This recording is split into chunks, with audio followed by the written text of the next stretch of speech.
The air was thick with anticipation as I stood before the door of my new apartment, key in hand. This was the first time I had lived on my own, away from the familiar confines of my childhood home. The thought of independence and freedom had filled me with excitement. Yet a strange sense of unease gnawed at the edges of my excitement. The apartment was modest but cozy, with dim lighting that cast shadows in every corner. The walls seemed to whisper secrets of previous inhabitants, and the creaking floorboards added to the eerie atmosphere. I dismissed my unease as mere jitters from the newness of it all and set about unpacking my belongings. Nightfall came swiftly, accompanied by a chill that seeped into the room. I pulled the blankets tighter around me as I settled into the bed, trying to ignore the feeling that someone or something was watching me. I told myself that it was just my overactive imagination playing tricks on me, a manifestation of my nervousness about living alone. I closed my eyes, willing myself to drift into sleep when a soft rustling sound caught my attention. My heart skipped a beat as I strained to listen, attributing the noise to the wind outside. But then I heard it again. Clearer this time, as if something was moving in the room. My eyes shot open, scanning the darkness. The moonlight filtered through the curtains, revealing the contours of the furniture. Nothing seemed out of place. Still, a shiver ran down my spine and I reached for the lamp on the nightstand, bathing the room in a warm glow. I let out a sigh of relief, chiding myself for letting my imagination run wild. I was about to turn off the lamp and go back to sleep when I saw it. A fleeting shadow dart across the wall, just at the edge of my vision.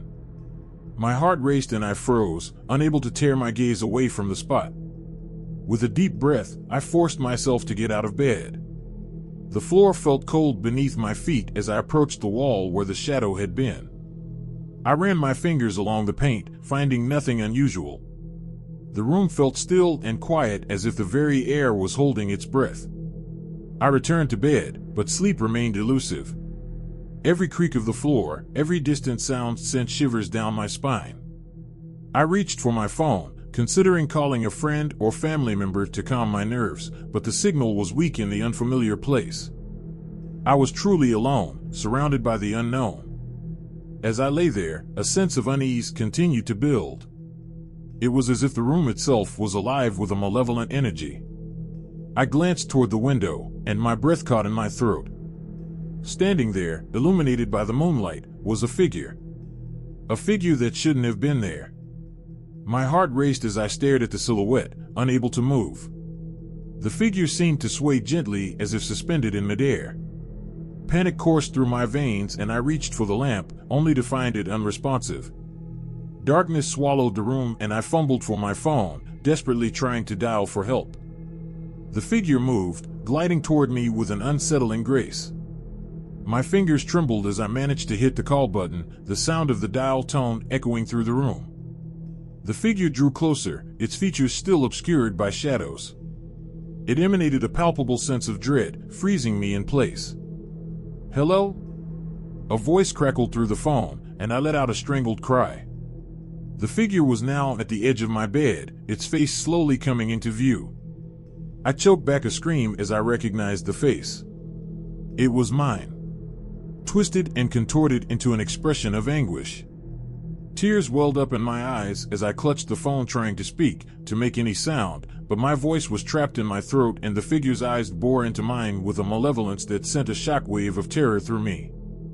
The voice on the other end of the line grew louder, more urgent, but I couldn't tear my gaze away from the figure. It leaned closer, its grotesque smile widening. I felt a rush of cold air sweep over me and I gasped, finally finding my voice. "Help me!" I managed to choke out, my voice quivering. The figure's laughter echoed in the room, a chilling sound that seemed to fill every corner. And then, just as quickly as it had appeared, the figure dissipated into thin air, leaving me trembling and alone in the darkness. The voice on the phone continued to call my name, but I was too shaken to respond. My mind was a whirlwind of fear and confusion, unable to comprehend the horrors I had just witnessed. The night stretched on, each passing moment, feeling like an eternity as I waited for the first rays of dawn. When the morning light finally filtered through the curtains, I felt a wave of relief wash over me.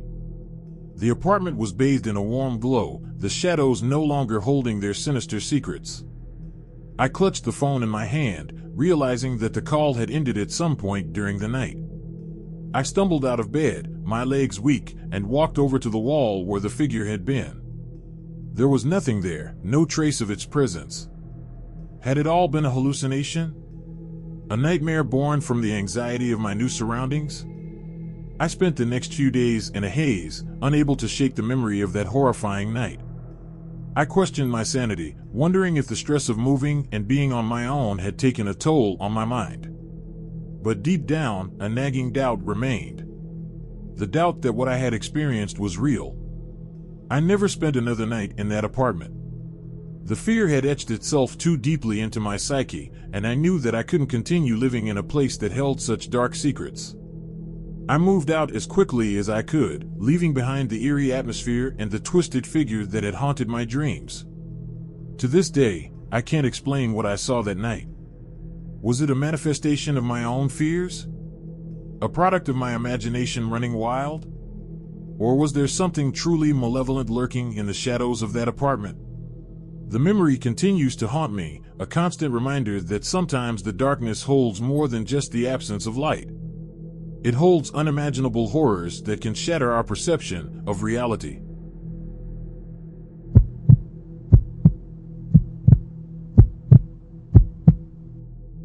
Living in the quiet solitude of my apartment was a comforting routine until the noises began.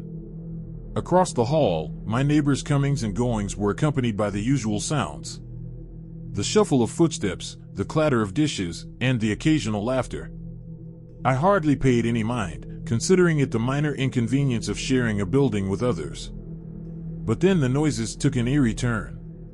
One night, as I settled onto my couch, a soft thud reverberated through the walls. At first, I chalked it up to a dropped object, nothing out of the ordinary. But the next night, the noises grew stranger, whispers that I couldn't decipher, like voices carried on the wind. I strained to make out words, caught between my curiosity and a creeping sense of unease. The whispers danced just beyond my understanding, fading whenever I focused too intently. I tried to brush it off, convincing myself that thin walls simply carried sounds in odd ways. As the days passed, the noises evolved into a symphony of the bizarre. Muffled cries, faint laughter, and even the jingle of wind chimes filled the air. It was as if I could hear fragments of another life, a life that existed just beyond the confines of my apartment. Curiosity turned to obsession, and I found myself spending hours by the door, straining to hear every sound. The more I listened, the more I realized that the noises defied explanation. I heard rustling that didn't match the rhythm of any mundane activity. Doors seemed to open and close on their own, as if the walls were alive with some unseen presence. My chance encounter with her was brief, but it left an impression that lingered.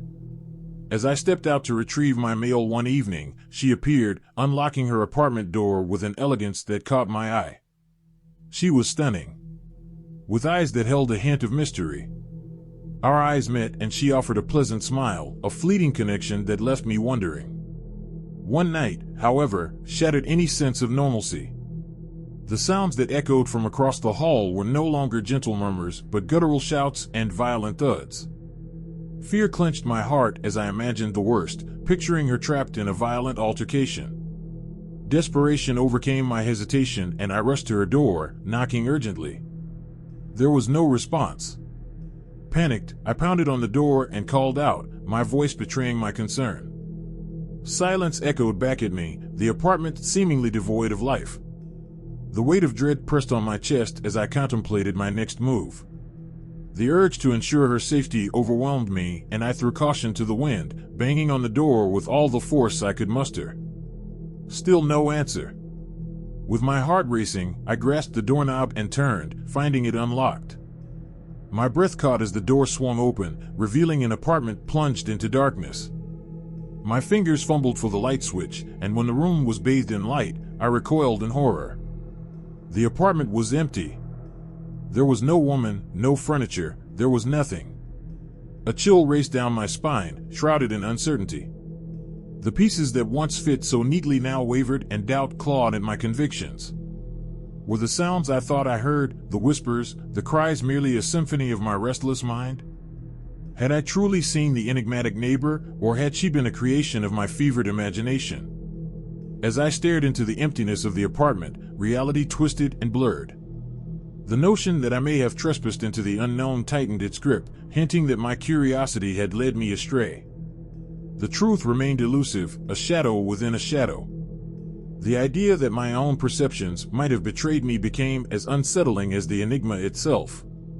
The vacant apartment stood as a testament to the incomprehensible, leaving me to wonder if I had brushed against something forbidden. Something that I was never meant to see.